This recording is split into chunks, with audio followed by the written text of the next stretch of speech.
Hello दोस्तों, नमस्कार। स्वागत है आपका शिखा मैम जीएस यूट्यूब प्लेटफॉर्म पर। आज का हमारा टॉपिक है राज्यपाल, और राज्यपाल के बारे में हम लोग डिटेल से जानेंगे। यहाँ से बहुत प्रश्न बनता है, और जिन लोगों ने राष्ट्रपति, उपराष्ट्रपति, विधेयक, अनुसूची, इन सब की वीडियो नहीं देखी है तो आप उसको ज़रूर देखिएगा। बहुत सारे कॉन्सेप्ट आपको क्लियर होंगे। ठीक है, चलिए हम लोग शुरुआत करते हैं। राज्यपाल हम लोग ट्रिक से पढ़ेंगे। ठीक है, तो आपको एक सबसे पहले क्या करना है, ट्रिक लिखना है। ट्रिक क्या है? ट्रिक है रकानी काया शा। ठीक है, ट्रिक है रकानी काया शा, ये ट्रिक है। अब इसको हम डिफाइन करते हैं। ठीक है, देखिए अनुच्छेद 153, 154, 155, 156, 157, 159। ठीक, रा से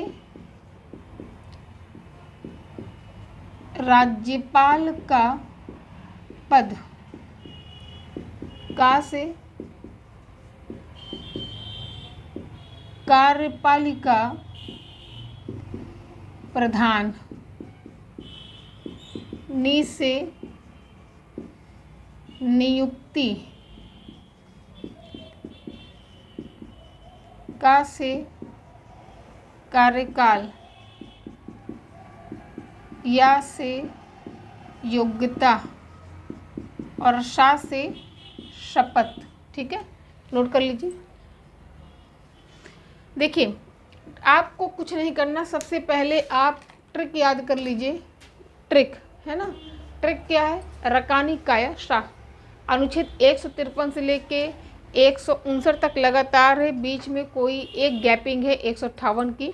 अब समझिएगा, देखिए ये ट्रिक हो गई है ना, रकानी काया शा। हम इसको बॉक्स में कर लेते हैं। ठीक है, रा से राज्यपाल का पद।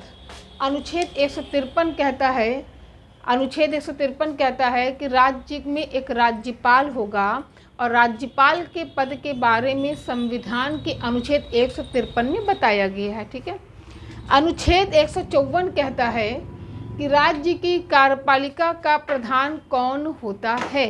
तो राज्य की कार्यपालिका का प्रधान कौन होता है? राज्यपाल होता है ना। यहाँ पे एक चीज़ आप लिख लीजिएगा ऐसे कि राज्य की कार्यपालिका का प्रधान कौन होता है? राज्यपाल होता है। ठीक, फिर अनुच्छेद 155 में राज्यपाल की नियुक्ति के बारे में बताया गया है।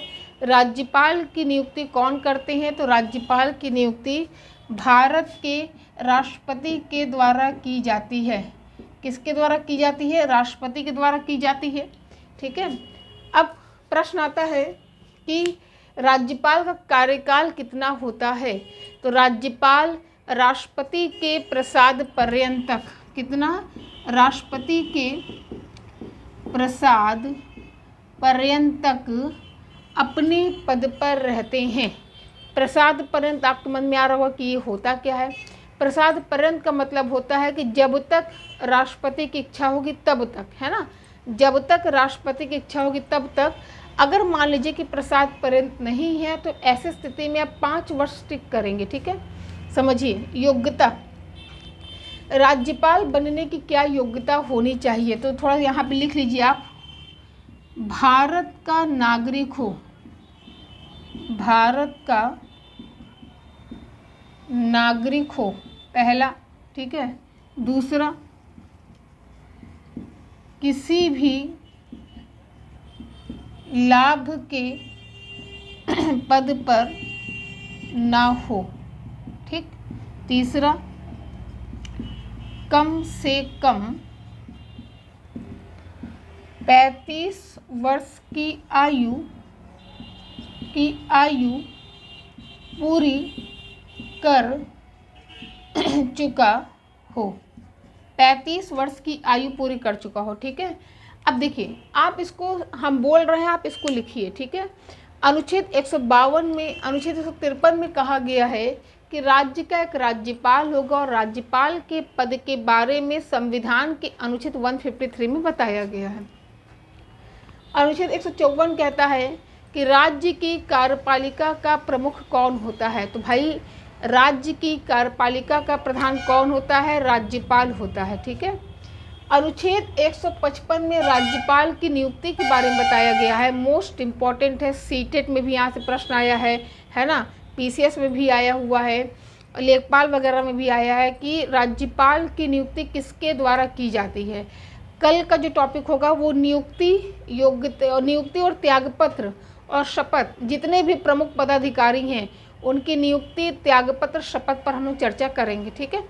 तो राज्यपाल की नियुक्ति भारत के राष्ट्रपति के द्वारा की जाती है और इनका जो कार्यकाल होगा वो अधिकतम 5 वर्ष होगा, प्रसाद पर्यंत तक होगा। ठीक है। अब अनुच्छेद 156 कहता है कि राज्यपाल राष्ट्रपति के प्रसाद पर्यंत तक अपने पद पर रहता है। इस चीज़ को नोट कर लीजिए, राज्यपाल राष्ट्रपति के प्रसाद पर्यंत तक अपने पद पर रहता है। ठीक है। अगर त्यागपत्र की बात हो कि किसको त्यागपत्र देते हैं, तो जो नियुक्ति करेंगे त्यागपत्र भी उन्हें देंगे। राष्ट्रपति नियुक्ति करेंगे तो त्यागपत्र किसको देंगे? राष्ट्रपति को देंगे। ठीक है। आगे समझिए, शपथ है ना, शपथ की बात करें तो शपथ कौन दिलाता है ये समझिए। राज्यपाल को हाईकोर्ट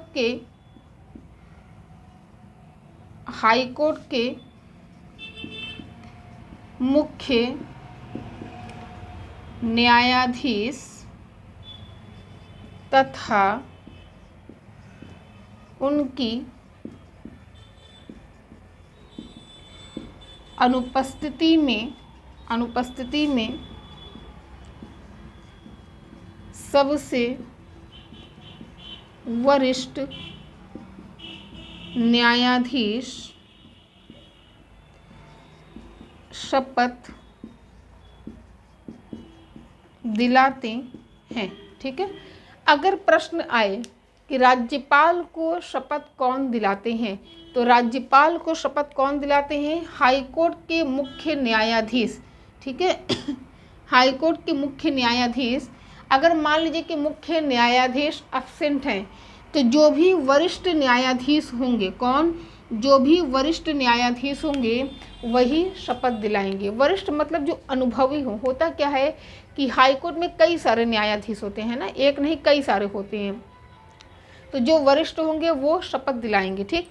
तो अगर मान लीजिए कि प्रश्न आ जाए कि राष्ट्रपति को शपथ कौन दिलाता है, हालांकि हम आपको ये टॉपिक पढ़ा चुकी हैं, तो आप तुरंत कंपेयर करिए कि अगर राज्यपाल को शपथ कौन दिलाते हैं, राज्यपाल को शपथ दिलाते हैं हाईकोर्ट के मुख्य न्यायाधीश, तो स्वाभाविक सी बात है कि राष्ट्रपति को शपथ कौन दिलाएंगे? सुप्रीम कोर्ट के मुख्य न्यायाधीश। ठीक है।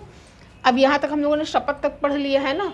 योग्यता में आपको ध्यान रखना है, मोस्ट इम्पॉर्टेंट ये है कि 35 साल की आयु पूरी कर चुका हो।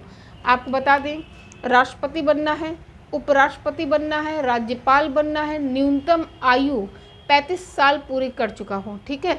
लोकसभा सदस्य बनना है, विधानसभा सदस्य बनना है, न्यूनतम आयु 25 वर्ष पूरी कर चुका हो।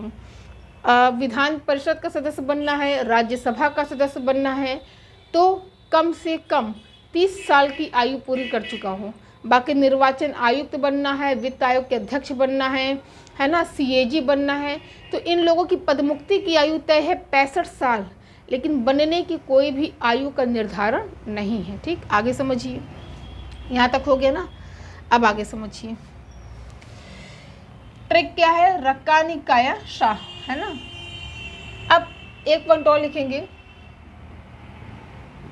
अनुच्छेद 158 के तहत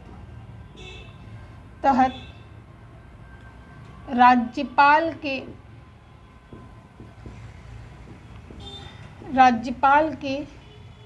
10 शर्तें का प्रावधान है। ठीक है। अनुच्छेद 158 के तहत, मोस्ट इम्पॉर्टेंट है ना। देखिए 158 ट्रिक में हमने नहीं लिखा है, ट्रिक में हमने क्या लिखा है? 153, 154, 155, 156, 157, 159। 158 को हमने अलग से लिख दिया।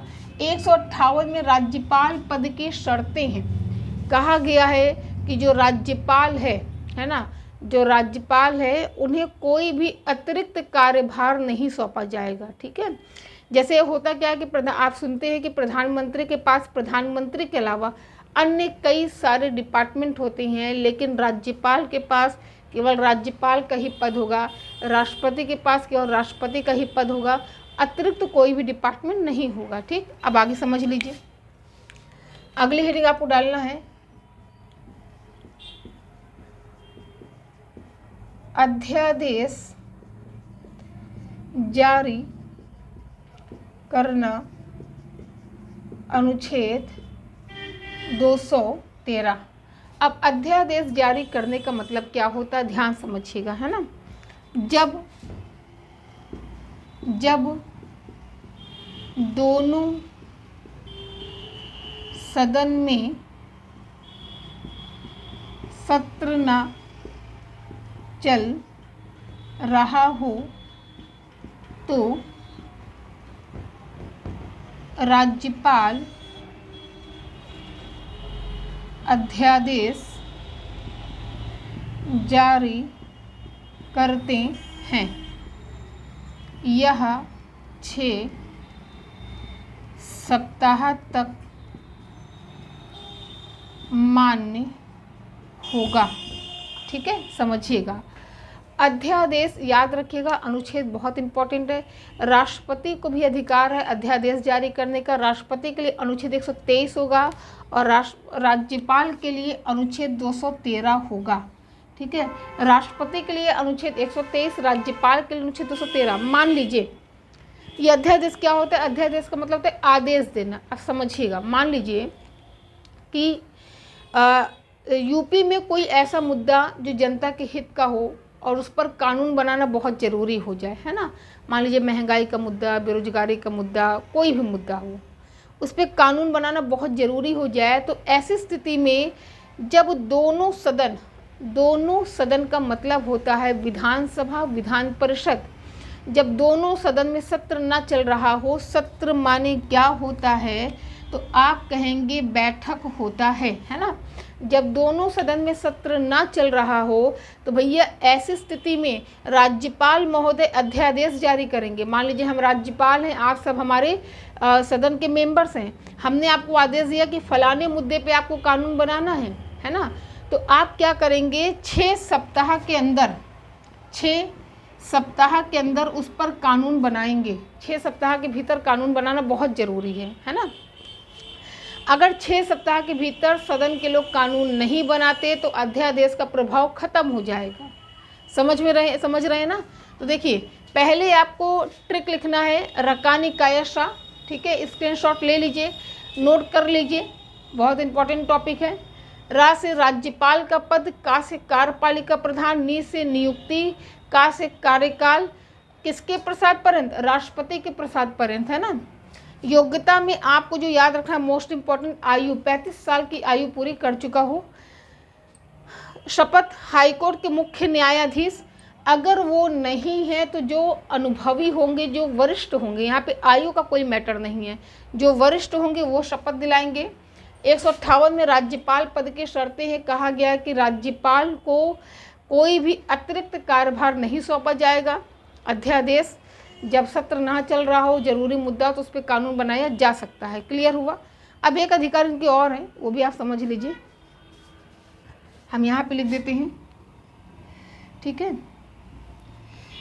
आप लोगों का सपोर्ट रहा ना तो हम डिजिटल बोर्ड लगवा लेंगे और बहुत अच्छे तरीके से आपको फिर हम चीज़ों को बताएंगे। ठीक है, अभी आप लोग इसी में मेरा सपोर्ट कर रहे हैं, ये मेरे लिए बहुत गर्व की बात है कि हमें ऐसे स्टूडेंट का साथ मिला है जो इस बोर्ड पे भी मेरे साथ मैनेज कर रहे हैं, क्लास ले रहे हैं। तो आप सभी को सैल्यूट करना चाहेंगे कि किस तरह से आप सपोर्ट कर रहे हैं और किस तरह लगन से आप पढ़ रहे हैं। भगवान करे आप सबका चयन हो, आप सब अपनी मंजिल को पाएँ। भगवान सबका भला करे, लेकिन शुरुआत आप लोगों से करें। चलिए आगे समझिए, और हमारी प्रार्थना भगवान सुनते ज़रूर हैं। आप लोग सब लोग जीवन में सफल होंगे, और जब सफल होइएगा तो हमसे मिलने ज़रूर आइएगा, मिठाई आपको हम खिलाएंगे, है ना। चलिए समझिए। अब आप लोग अगली हेडिंग डालेंगे अगली हेडिंग डालना है आपको क्षमा दान। क्षमा दान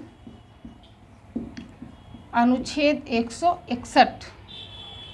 क्षमा दान अनुच्छेद 161 ये क्या है? किसी दंड दिए गए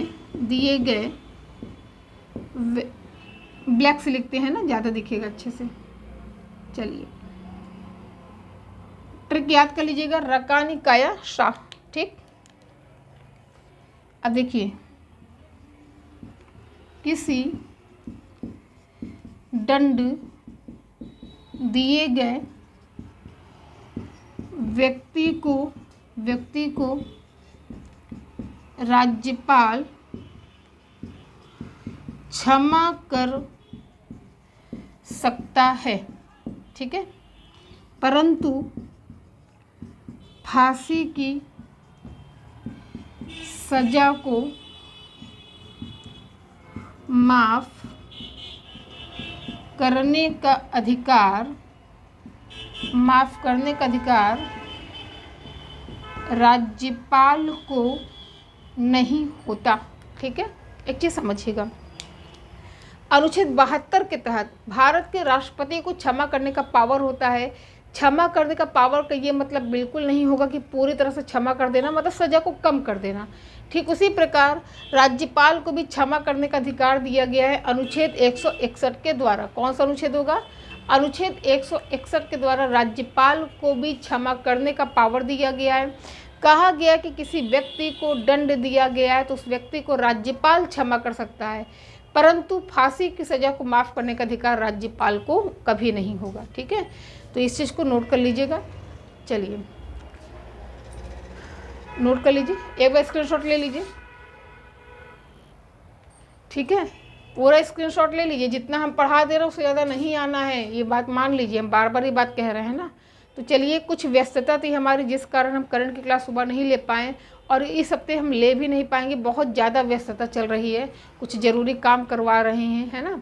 तो करंट की क्लास वही रात में जाएगी, 10 बजे तक जाएगी। ठीक है, तो चलिए हम लोग फिर मिलते हैं। करंट का पूरा देखिएगा, मेरी सारी क्लास पूरी देखिएगा। अगर हम अपना समय निकाल कुछ आपको बता रहे हैं तो वो बहुत ही ज़्यादा इंपॉर्टेंट होने वाला है आपके लिए, है ना। तो चलिए हम लोग मिलते हैं अगली क्लास में। क्लास कैसे लगी बताइएगा ज़रूर, और हमारे चैनल को सब्सक्राइब करना मत भूलिएगा। चलिए हम लोग मिलते हैं अगली क्लास में। आज के लिए इतना ही, नमस्कार।